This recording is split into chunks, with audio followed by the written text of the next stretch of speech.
Merci d'être sur la télévision. Labari pour suivre le journal de ce jour, jeudi 23 juillet 2020. Mesdames, Messieurs, bonsoir et bienvenue à tous. Cette brève pour débuter ce journal. Les acteurs de la société civile nigérienne, à savoir Munkaila Halilou du SINASEB, également secrétaire général adjoint de la CNT, Michael Zodi et Moudi Moussa du mouvement tournant de la page TLP Niger vont passer leur 128e nuit de détention dans les maisons d'arrêt de Daïkaina, Walam Kolo, Walam et Kolo de la région de Tilaberi. Ils ont été arrêtés à la suite de la manifestation pacifique du 15 mars 2020 contre le détournement de plusieurs milliards de francs CFA au ministère de la Défense nationale. Depuis leur arrestation, des voix se lèvent ici au Niger et à l'international pour exiger leur libération.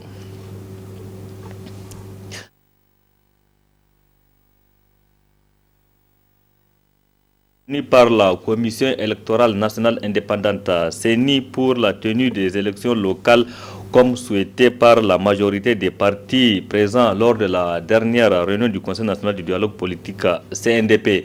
L'annonce officielle a été faite de cette date a été faite ce jeudi par le président de la CENI au cours d'une rencontre d'échange avec les partis politiques. C'était au Palais des Congrès. Il y avait également nos reporters Ali Cissé Ibrahim et Sadou Doumi.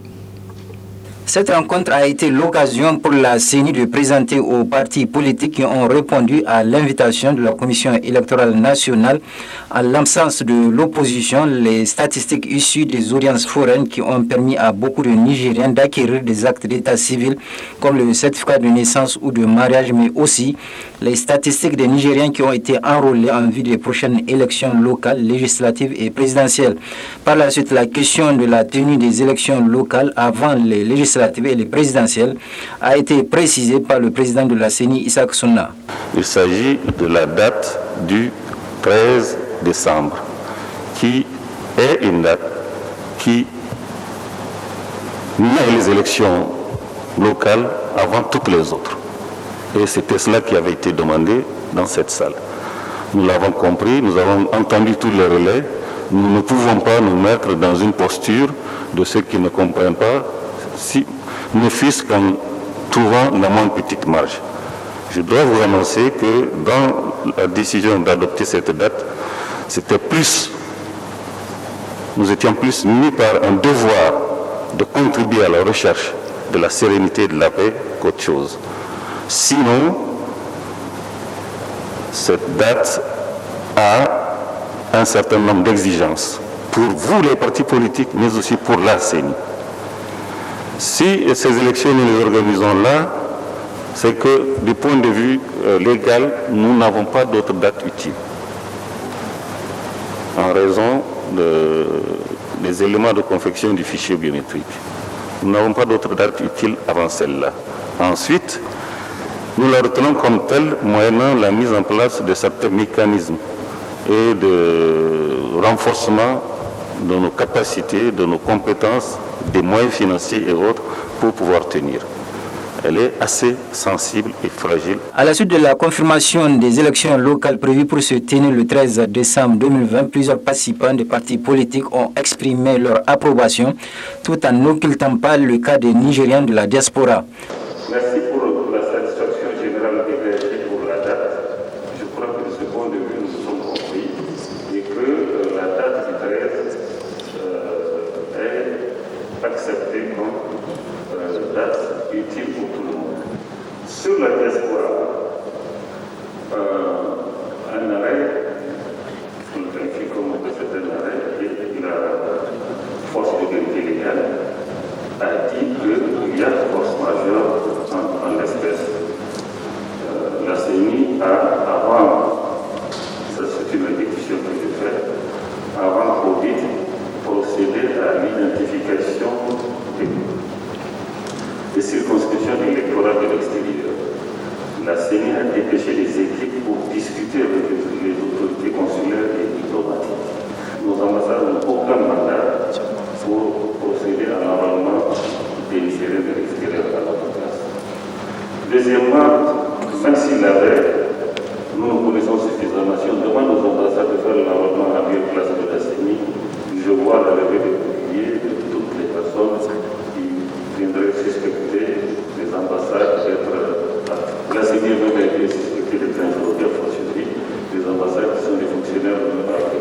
Enfin, le président de la CENI a exhorté les membres des partis qui ont assisté à la réunion de se préparer pour les prochaines élections qui démarreront avec les locales.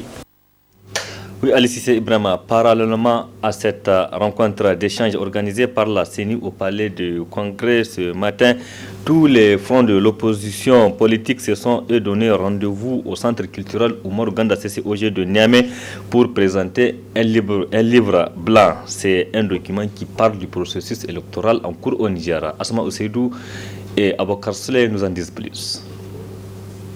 Cette cérémonie de présentation du livre blanc de l'opposition s'est déroulée en présence de tous les 4 fronts de l'opposition politique nigérienne, le FOI, le FP, le FDR et le FDDR. Ce document qui parle de la politique du Niger est scindé en 3 grandes parties qui sont le processus électoral en déphasage avec les bonnes pratiques démocratiques, le processus de l'enrôlement biométrique sous les conduites de la CENI et les propositions de sortie de crise.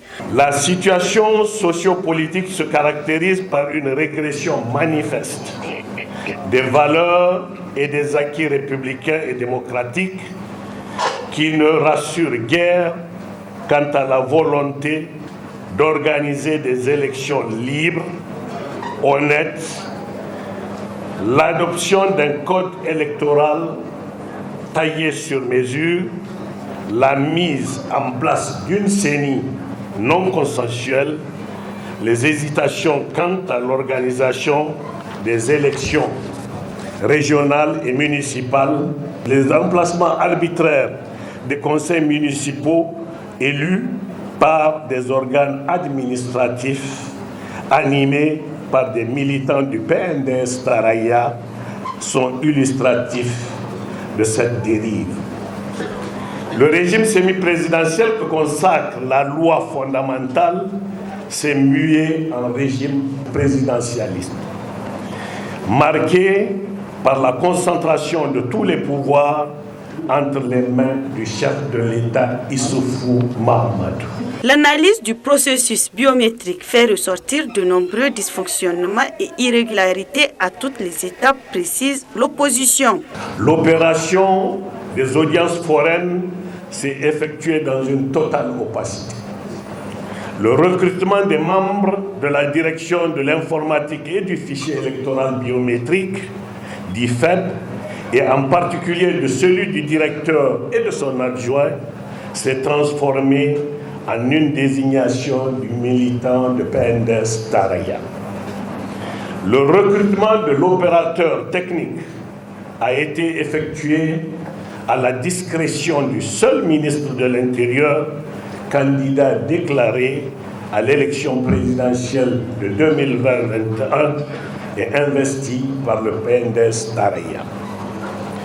Un fonctionnement défectueux des commissions administratives, une mauvaise planification de l'enrôlement biométrique, la CENI proposant des chronogrammes sans cesse remaniés, un enrôlement frauduleux de réfugiés, un enrôlement biométrique nocturne, un établissement illégal d'actes civils, l'achat de récépissés d'enrôlement, le transport d'électeurs d'une région vers une autre, l'établissement de listes nominatives et de numéros respectifs de téléphone portable des personnes enrôlées par les militants du PNDS Taraya sont quelques exemples d'irrégularités constatées.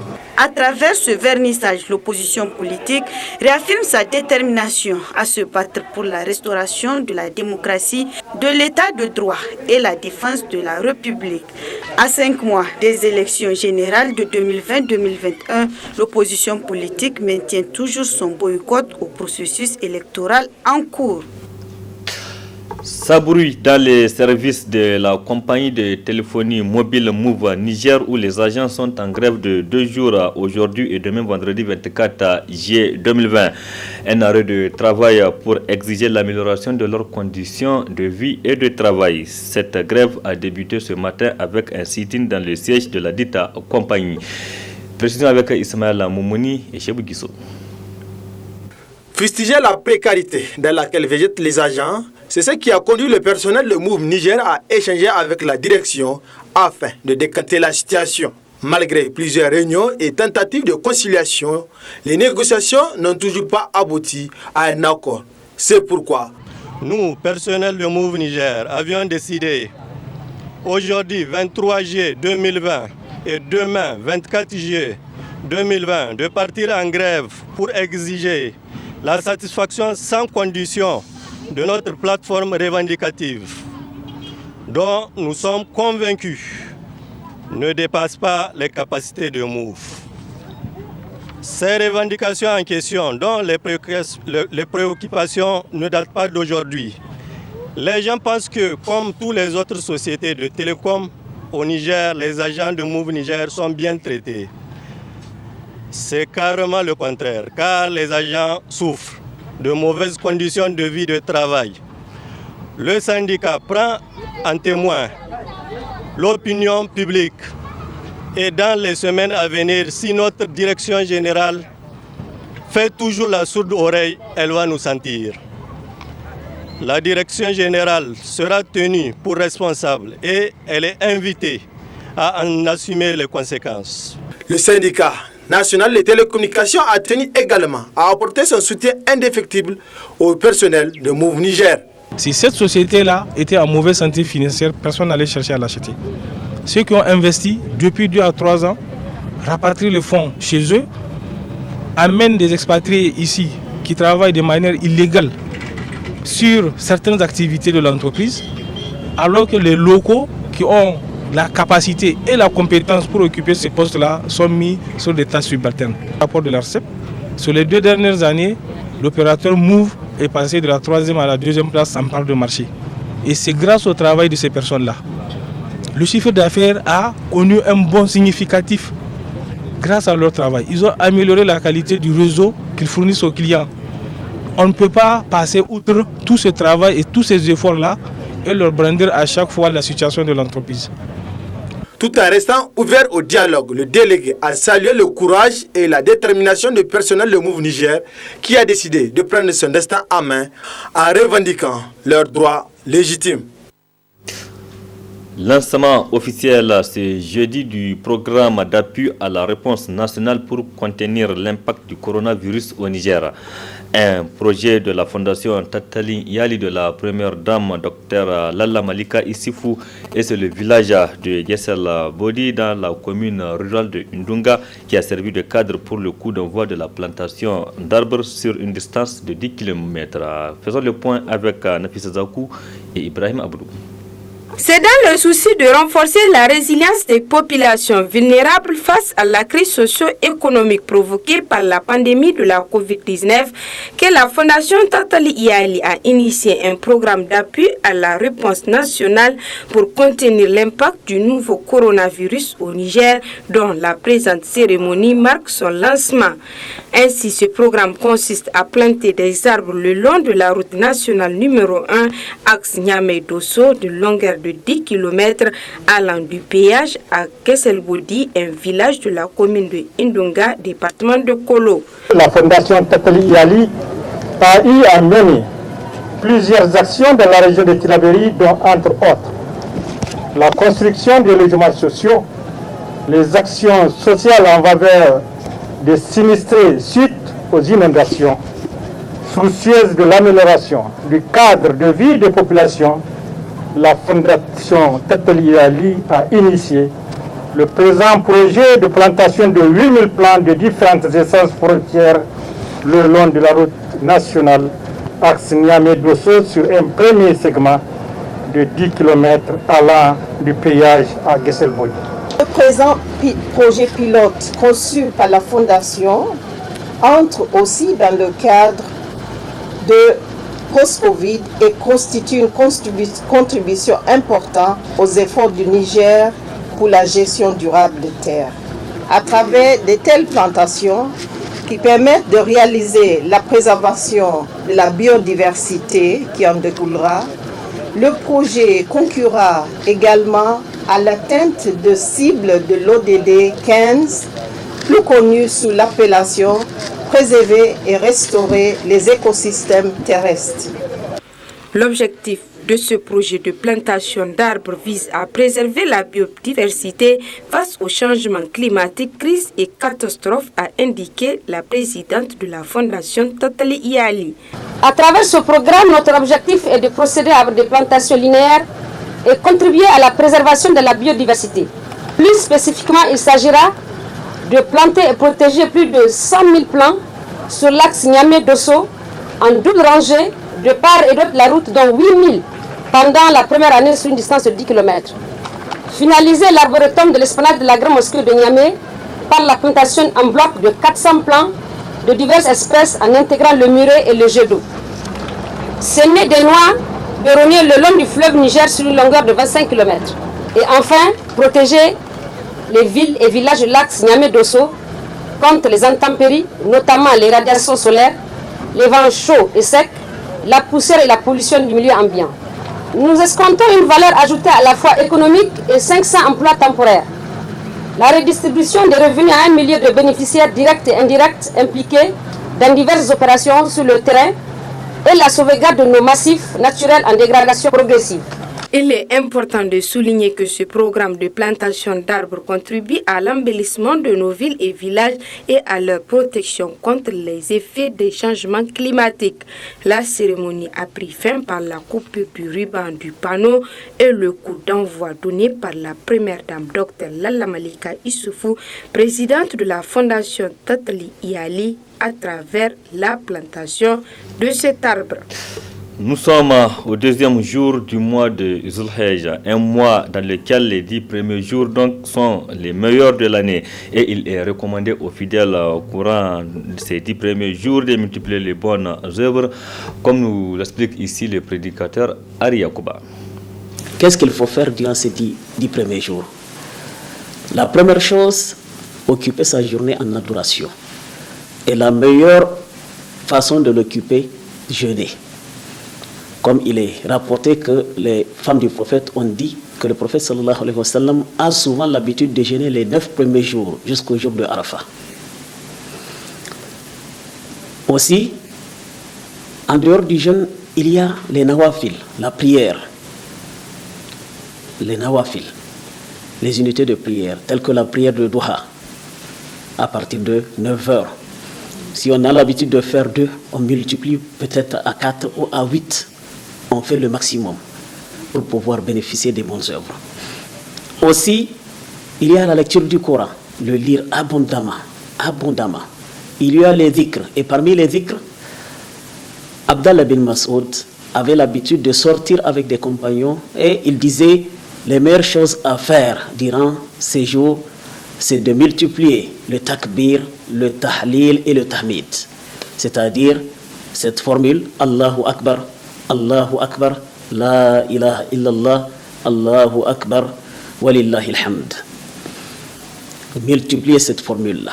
Et il a l'habitude de sortir derrière lui des compagnons et il répétait à haute voix dans la rue.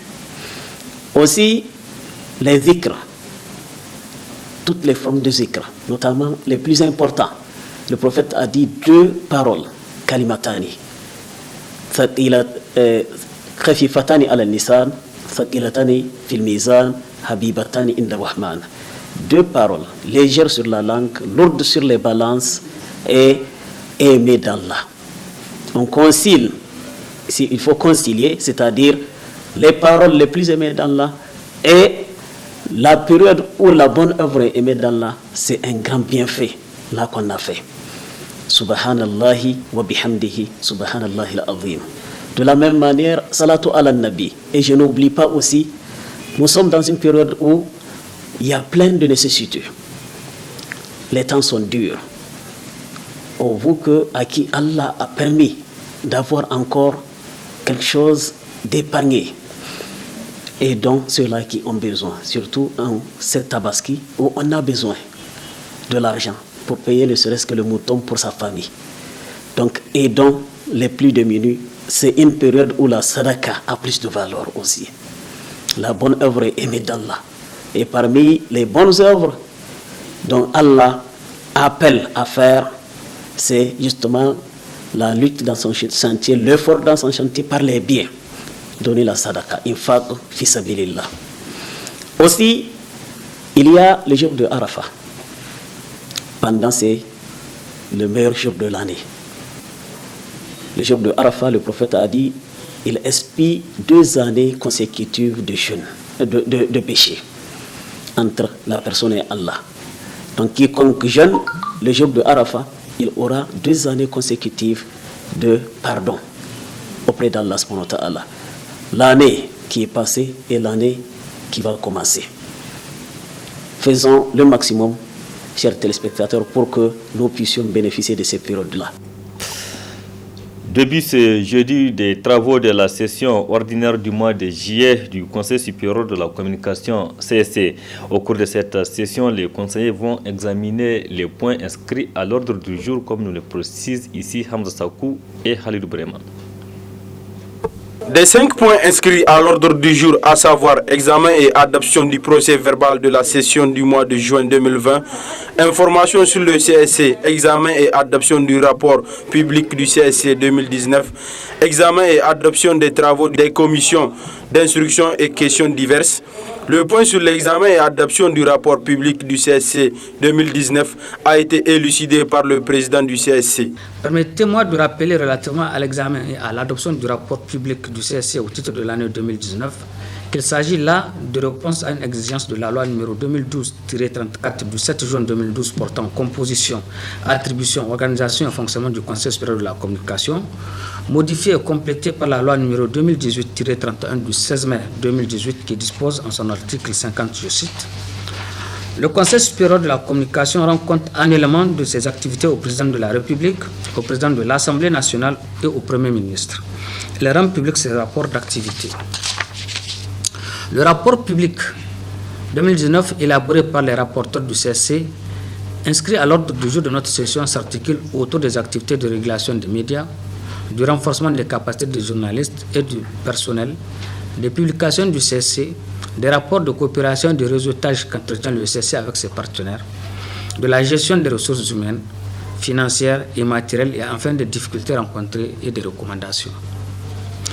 Je me félicite donc du travail abattu et vous invite à examiner particulièrement ce point avec la plus grande rigueur.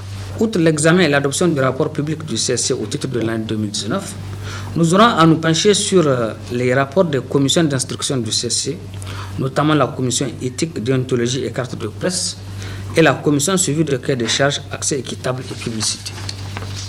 Je vous exhorte donc à nouveau à y prêter toute l'attention particulière afin d'apprécier les documents soumis à votre appréciation. L'occasion a été saisie par le président du CSC pour souhaiter par anticipation ses meilleurs vœux à quelques jours de la fête de Tabaski et ensuite exhorter les conseillers qui y siègent à un bon résultat au sortir de la présente session.